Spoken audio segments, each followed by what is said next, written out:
A pulp fiction writer named Robert E. Howard created the vast fantasy world of Conan the Barbarian without ever venturing too far from his home in a small Texas town. It was all right there in his head, which was both a blessing and a curse.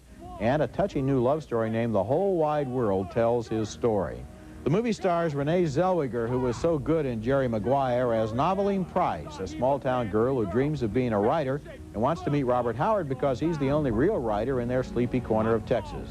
He's played by Vincent D'Onofrio.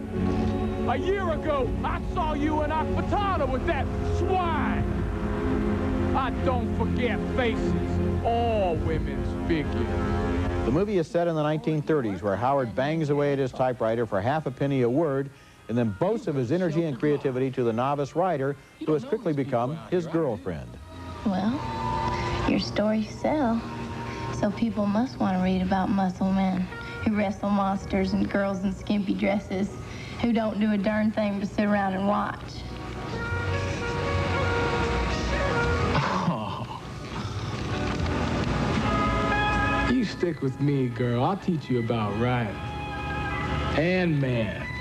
But Bob Howard is a very strange man, fixated on his mother and unable to deal as well with flesh and blood girls as Conan the Barbarian does with fictional ones. Eventually, Noveline's patience runs out. Bob Howard, if you do not take some initiative, you are going to end up a miserable old man, sitting at home with no friends and no life. The Whole Wide World is based on a memoir written decades later by that young woman who wanted to set the record straight.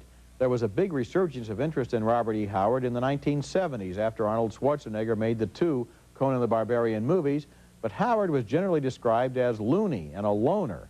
Well, he was a little loony and he was a little bit of a loner, according to the memoir and the movie, but he was also a dreamer and a romantic. The movie is bittersweet and charming, and it grew on me. I liked it. It didn't grow on me, Roger. I felt I was watching two halves of a story jammed together and not integrated well enough.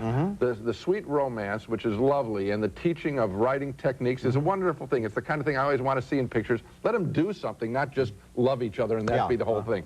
And then the dark side of Robert Howard, which is fascinating, but almost pops in there out of the blue for me, and I just Well, it popped in out of the blue for Noveline, too. That's the whole point of the story. She meets this guy and finds out that he has a dark side and a secret life that she can't deal with, and yet at the same time she has nothing but warm memories of the relationship they had. I think that duality is what the movie is about. Of course it's what it's about. Maybe I'm asking this picture to be longer in a strange way, because I think if they dealt more with his dark side, didn't you feel it was an abrupt conclusion to the film? It does come up quickly. Well, of course, his life had an abrupt conclusion, I know. too. Okay. Coming up